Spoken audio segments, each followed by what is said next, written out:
Hey, welcome back YouTube. How'd you now? You guys might be wondering, why are we not outside still? Where's the stamp tour? What are you doing? The stamp tour is still going. However, when I took a look at the last places that we need to go visit on the stamp tour, they are all very complicatedly far. Complicatedly? They're not easily accessible. I can do maybe one each day. But I don't want to do that. I don't want to separate the last 7 places that we have to go to for 7 more videos. I want to try to get all of them into one large video for you. It'll be the final part. So we will finish that up next week. We'll be renting a car and going to all of those places that we have to go visit in Gyeongju. And it kind of made me think, wow, this stamp tour is not easy. Unless you have a car, a lot of these places are not going to be accessible. So that's why today we're going to do a slightly different video, and I hope you guys enjoyed the snack video. By the way, that was actually pretty fun. I enjoyed a lot of those snacks. So then again, what are we doing today? Well, I realized that I don't think I ever really went over any of the cultural aspects of Korea. Now, I've mentioned some things before in previous videos of what to do when you come here, or what you should know about before coming here, what isn't great about coming here, those kinds of things. But I don't think I went into a lot of the specific Korean cultures that exist that many people probably don't know about or might be shocked about. And I think this is a good opportunity to go over some of those. Now, there are a lot. I will not be able to go over all of them. There are cultures for drinking, what to do when you go to someone's house for the first time, subway culture, driving culture. There's so many things to really go over, and impossible to capture over one video. So if you guys are curious about other cultures, faux pas, or other things that you think you should know about before you come, hit me up in the messages below, or shout out on Instagram or Twitter, whatever. Let me know if there's any questions you have, and maybe we can do another video separately talking about those other cultural aspects. So today I'm going to give you the top 9 cultural aspects that I think will be very important and valid for you guys. Something beyond the basics, basically. So let's go over, starting with number 1. Irabon. The first cultural faux pas is no shoes in the house. Now, I know this sounds very simple. I think there's a bunch of countries where they don't allow shoes inside the house, like Japan, or I think most Asian countries in general. You keep your shoes outside. But that being said, there might be some people who still don't know about this, and it's something that is very, very you don't do. Hey man, it's been a long time. How are you? 예, 오랜만이에요. 아니에요. 신발을 못 써요. 가세요. Alright man, dang, I'll take off the shoes, okay? Relax, dude, come on. Now, taking off shoes has always been something that I never thought was really a big deal. I think even back home in America, I would take off my shoes around the front door. I don't think I ever wore my shoes inside that much. But it's to the point now that you almost feel guilty when trying to enter the house with shoes on. Even when I have something I just quickly forgot, like my beanie or my gloves or something, I'm like, oh my God, I forgot to bring this. I gotta take my shoes off again. Whereas most people from other countries be like, I'll just keep my shoes on and just go grab it and come back in. There's an overwhelming guilt. And so it drives me nuts when I see these American movies these days, and I see people walking around in the house with their shoes on. And not only that, they're in the bed with their shoes on. What is going on? What is going on in America? Why do you have people in the bed with their shoes on? It's ridiculous. When I tell you that drives me nuts, it'll get so bad to the point that everything else in the movie doesn't matter. I'm so distracted on the fact that the actor or actress is wearing shoes in their bed. The main character's mother could be dying, and I cannot think of anything else other than the fact that, bro, take off your shoes, dude. It's just so bad. So that's the first cultural faux pas. Don't wear shoes indoors. Most of the time there will be slippers at the front door where you will take off your shoes and then change the slippers. Even some workplaces, they will have you take off your outdoor shoes and then you have your indoor shoes. Case in point, I go to the gym nearby my house, and I have to take off my shoes, my outdoor shoes, and I have to have a separate pair of shoes for exclusively inside the gym. Now, I'll admit that one kind of bothered me a bit. That one kind of threw me off. I was like, why? We're working out anyways. But it's like, I guess to keep it cleaner inside. I don't know. So that one does get me. But for my own house, I think, taking off your shoes just makes sense. Número dos. The second cultural faux pas. Treat the elderly well. And I mean, that makes sense in every country. But what I mean is he or she who has the highest age shall be the king or queen. What does this mean? Well, the people who are older than you, you have to treat with respect. So they have this whole other language. It's still Korean, but something like imnika or imnida is like the more polite form that you would usually use for people who are older than you. Now, when I say older, it doesn't always mean someone who is actually in like their 60s or 70s. It can be as much as 1 month older. That's how serious they take it. So if there are two people who are the same age, 32 and 32, but one is like 32 and 1 month, this person would have to treat the other person with more respect, which is a bit lame, but it depends on the relationship. Of course, when you're friends, it doesn't matter as much. If it's a stranger, depending on the mood, maybe they don't care as much. It really depends on person by person for that kind of situation. However, when you go to work, when you're working as an English teacher, I assume most of you will be coming here as an English teacher or some kind of other job, but maybe English teacher. Your boss will be higher than you, not just in terms of age, but also in level, which is another point too. The level, the status is also a really kind of important part as well. It's a very hierarchical, I know English, society where depending on the age or what their title is, you have to treat them with more respect. Now, as a foreigner coming to this country, you may not encounter that as much. I think this is more of a Korean specific thing because I haven't encountered too many situations where I've needed to use more respectful language, especially at work because I'm speaking in English with my boss. Now, that doesn't mean I'm like, hey, yo, boss, what's up, homie? No, I don't do that kind of stuff, but I do treat them with a bit more respect. However, I'm not speaking to them in Korean, so there's no like language I have to switch to. And older people, to me at least, have been very friendly and not really cared too much about the way I use my language. Although I don't just say 안녕, I usually go for the full 안녕하세요. 안녕 is just like no yo is specifically for friends and people of the same group as you. So I never forget the yo, but I very rarely use the more polite form 입니까 or 안녕하십니까. I haven't used that one too often. So I guess it really is a case by case. It depends on who you're talking to and how people kind of expect you to talk to them. But either way, it is a lesson you should learn. 어, 안녕하세요, 학생. 잘 지내요? 요, 안녕, 할아버지. 안녕하세요? 안녕하십니까?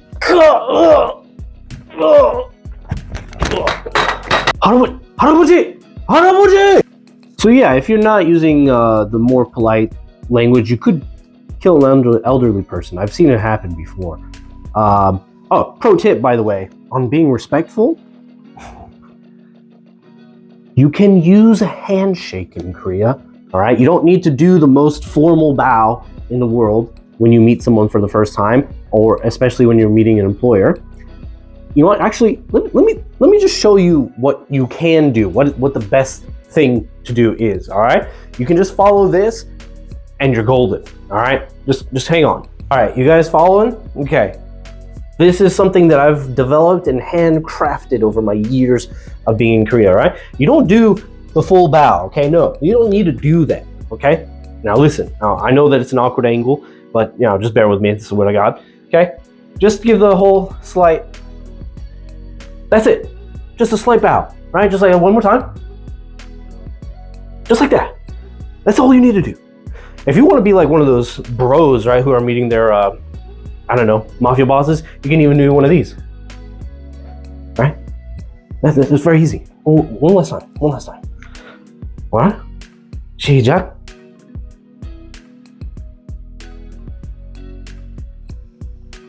Just like that. It's simple, right? It's super easy. Nothing complicated. Just never so slightly. 안녕하세요. You can even go in for the handshake, right, with the right hand. 안녕하세요. Very easy. Very, very, very easy, okay? Why am I winded? Anyways, let's move on to numero 3. Now, number 3, this isn't like the super Korean cultural aspect, but something that you should get used to, and that's CCTV everywhere. CCTV will be watching you everywhere you go, minus the bathrooms and obviously, your house and things like that. But something I didn't really quite notice when I first got here, I guess I didn't really pay attention that much, but when my mom visited, she would tell me all the time, there's CCTV. I've just grown accustomed to it. Now, if you aren't from somewhere where there are CCTV everywhere, now that might be a shock to you. Why are they watching me? Are they trying to find out who I am? Do they know the fact that I pirated that DVD 10 years ago? No, they're not doing it for those reasons. No. It's a safe country for a reason, and that's one of the reasons you get the safety is the CCTV. It's so safe that you can just leave your laptop, your phone, your keys, your diamond earring on a table, public table, in a cafe, and no one will touch it. Now, that's not just because of the CCTV. That also kind of goes with the cultural aspect. People will not touch your stuff. They just refuse.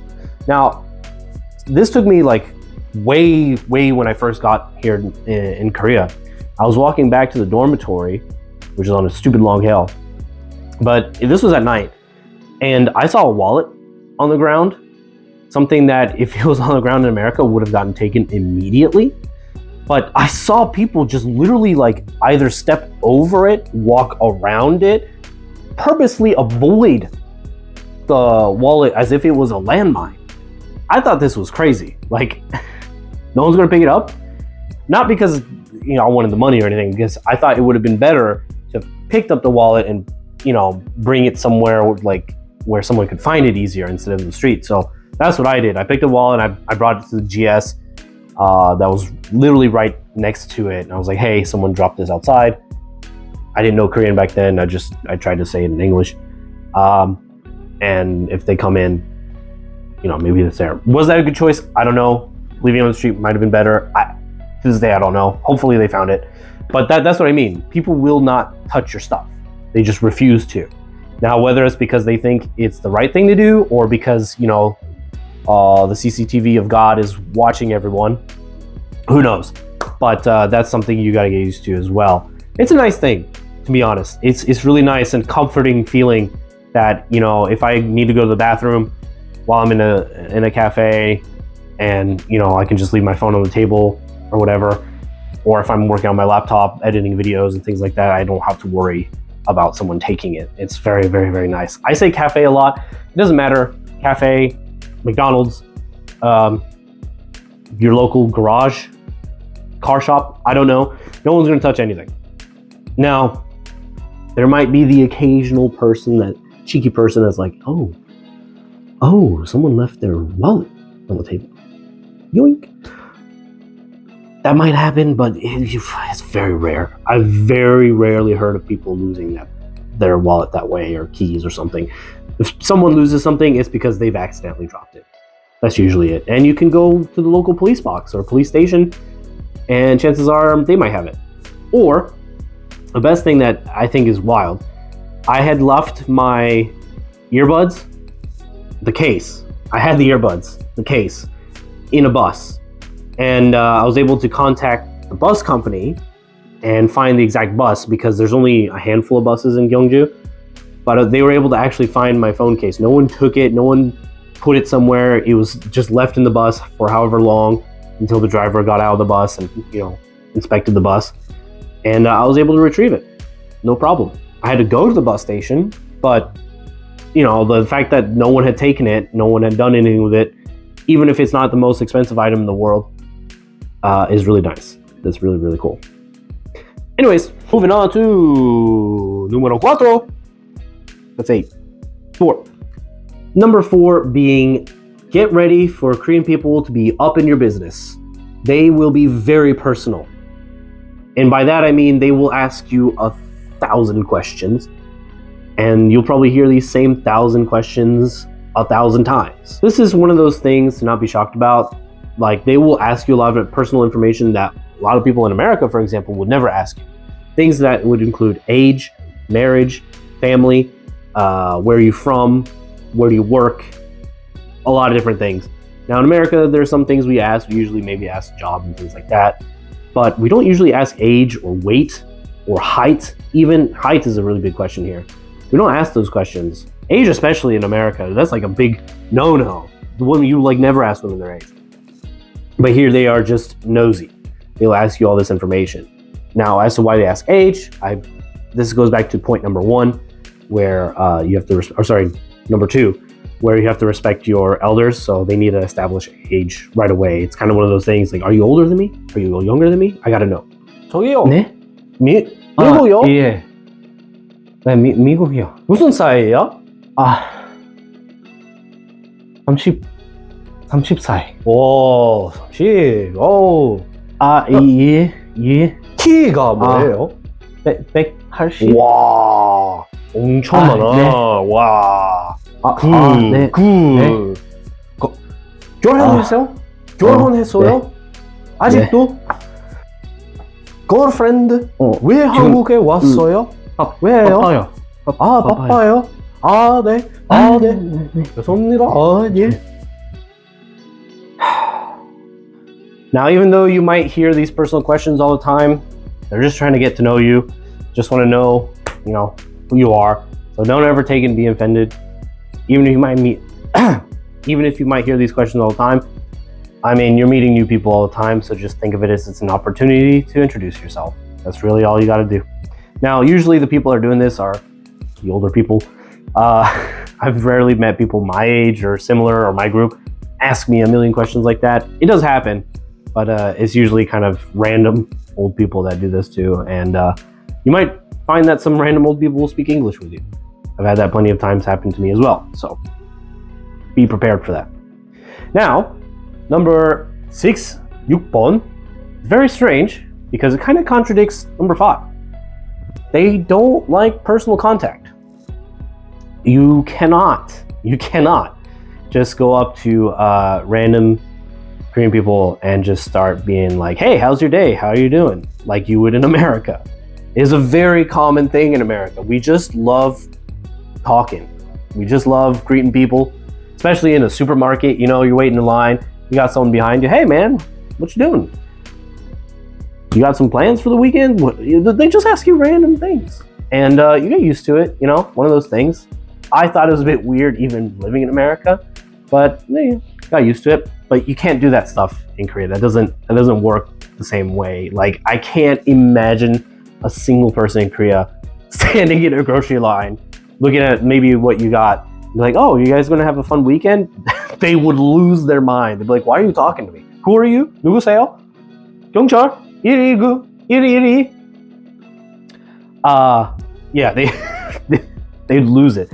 And especially cafes and things like that. It doesn't work the same way, which is very weird because they'll ask you personal information, but this personal information will be asked after being in a situation where you meet somebody, where you meet an employer, where you go on a date, meeting a friend, or like meeting a potential friend. I don't know, whenever you're going to hang out to meet a person with a specific purpose, that's when they'll ask you those questions, but not random strangers. And no hugging. Like, you don't go in for a hug when you meet somebody for the first time. That's a big no-no as well. Hands, fine. Shaking hands is fine. Maybe giving that, little bow tip I gave you earlier, that's also fine. Or just the little wave. All those are acceptable, but no hugging. I know America is not the only one. There are a bunch of other countries where they're very big on contact, giving hugs. In France, we do the kisses on the cheek. No, they do not no touching. No touching. That's just also something you got to get used to, especially if you're from one of those countries where physical contact is a big thing. I can't remember which countries, but I think some countries are very close and personal and will talk to you just like this, really, really close to your face. You cannot do that here either. That's not something that you can do. So, keep that distance, that coronavirus distance, and talking, and you'll be all good. Unless, you're meeting them for the second or third time, then if they're okay with it, then you can kind of do what you're used to, I guess. If they're okay with it. All right, Irgo, number 7. Now this one is more of a specific culture. And by that I mean, I don't know how often you'll be going to people's houses for the first time. So that's the kind of situation. Not even just going to their house for the first time, but when someone freshly moves to a new apartment and you go to visit them, there's a very specific culture for that. And that's called 집들이, or house gift, or housewarming gift. I think everyone has that kind of culture where when you go to someone's house, you bring a gift. This one is the situation where when someone moves to a new apartment and you go to meet them at their new apartment, there are 2 kinds of gifts you can give them. One is toilet paper, 휴지, or detergent, 세제. One of these 2. You might be asking, why? Why toilet paper and why detergent? Well, there's actually a kind of reason for it. The toilet paper is believed to kind of for continued success and good health, much as a toilet paper roll keeps going. And detergent, I guess the bubbles represent prosperity and good faith, good luck, all those good things. And that's why you give them. So it's kind of like, hey, I wish you well. Here are these products that you need for your home for the future, and I wish you a good tidings. That's kind of the reason of these 2 gifts. Now, first, it seems very strange, but as I mentioned earlier, it's actually a pretty great gift. Toilet paper and detergent is pretty great by me, especially because if I'm expecting guests, I'm not going to buy toilet paper. I'm not going to buy detergent. I'm going to expect some people to bring that stuff to me, and free toilet paper. It's a very strange gift, but it's one that I think is not too bad, and something that maybe it's not one of those things that people will scream and yell at if you don't bring that kind of gift. You could bring any gift theoretically. I think bringing any gift is better than no gift, in my opinion. It's very important that you guys understand that this is one of the cultures. So again, I don't know how often you'll be going to someone's new house, but if you are, there you go. You're welcome. Don't forget to bring toilet paper. 안녕하세요. 와, 전어 바트. 왜 2개 없어요?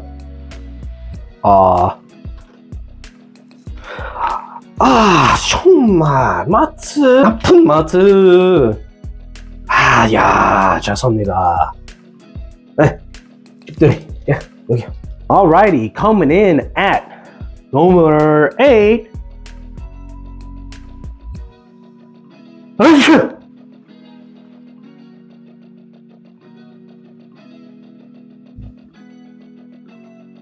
Bless you, anyone?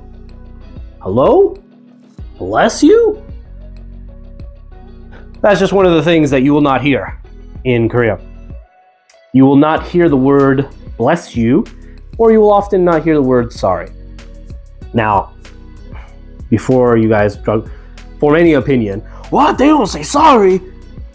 Just hold on, all right? Going to the bless you part.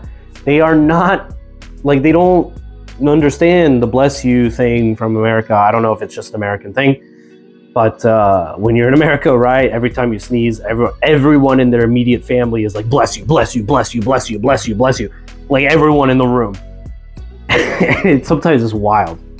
Or you get into a situation where you sneeze 3 times and someone's like, I've already blessed you 3 times. I'm done.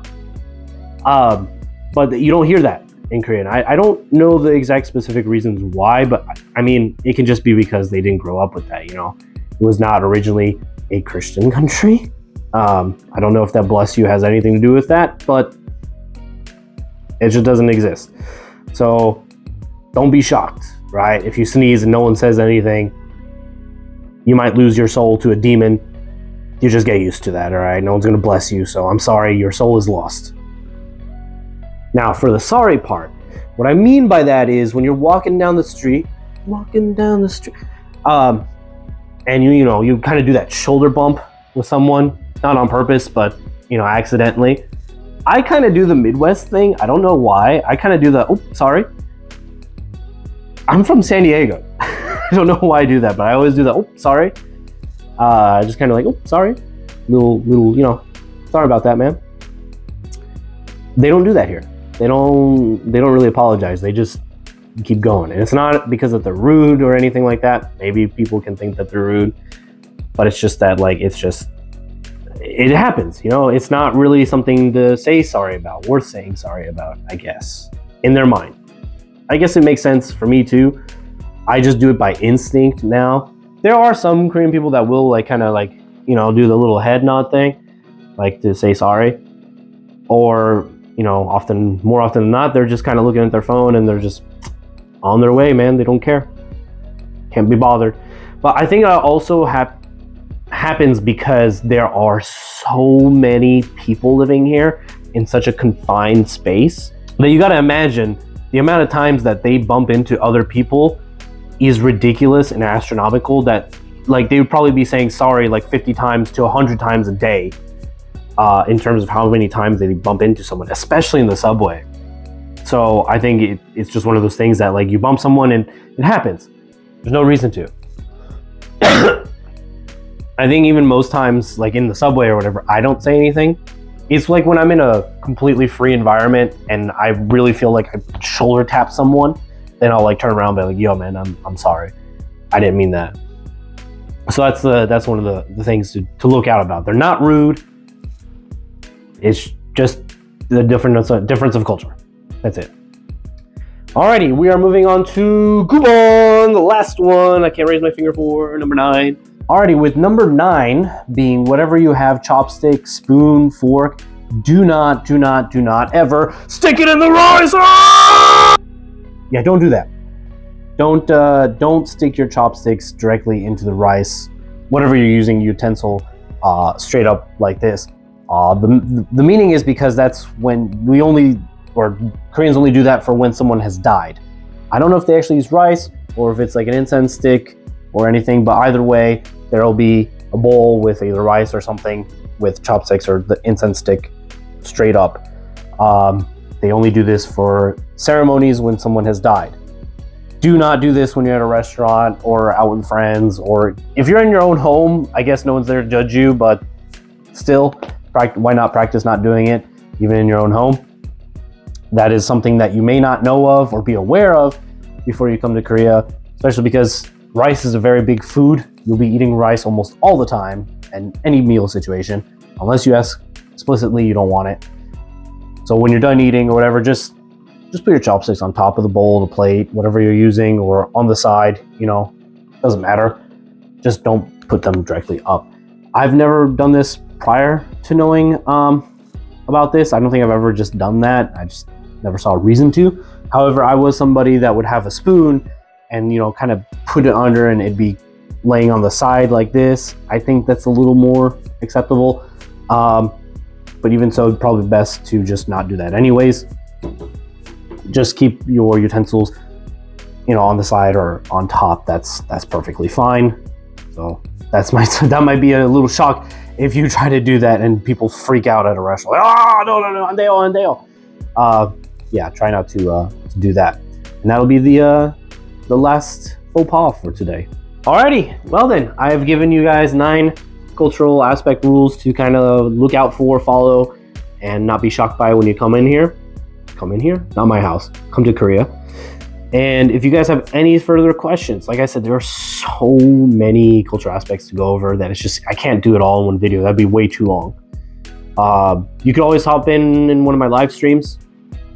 I'd be happy to answer questions there at twitch.tv/KFCCola. Happy to have you. Anyways, you can check that out, or like I said, drop a message, Insta, tweet, whatever. I'm there, and maybe we can do another video. I mean, drinking culture is a big thing, and there's a lot of rules to follow. For that. what not to do and what you can't do in a subway. Driving culture is something to pay attention to as well. There's just a lot of different things, and I'd be happy to talk about them at another time, especially if you guys are asking questions about it. So let me know in the comments below if there's anything else you want to know, if you want me to do another video like this. Next week, we are going to be going back to the stamp tour. We're going to 7 different places all in one day. It's going to be a long day, but I want to get that done and see what we get from the stamp tour. And hopefully, again, you guys can experience all these fun things in Gyeongju yourself when you visit Korea. So thank you guys so much for watching, as always, and I look forward to your continued support. Thank you so much, guys. Like and subscribe if you like the video. Again, let me know if you have any questions. And otherwise, I'll see you guys next time. Peace out, YouTube. Bye for now.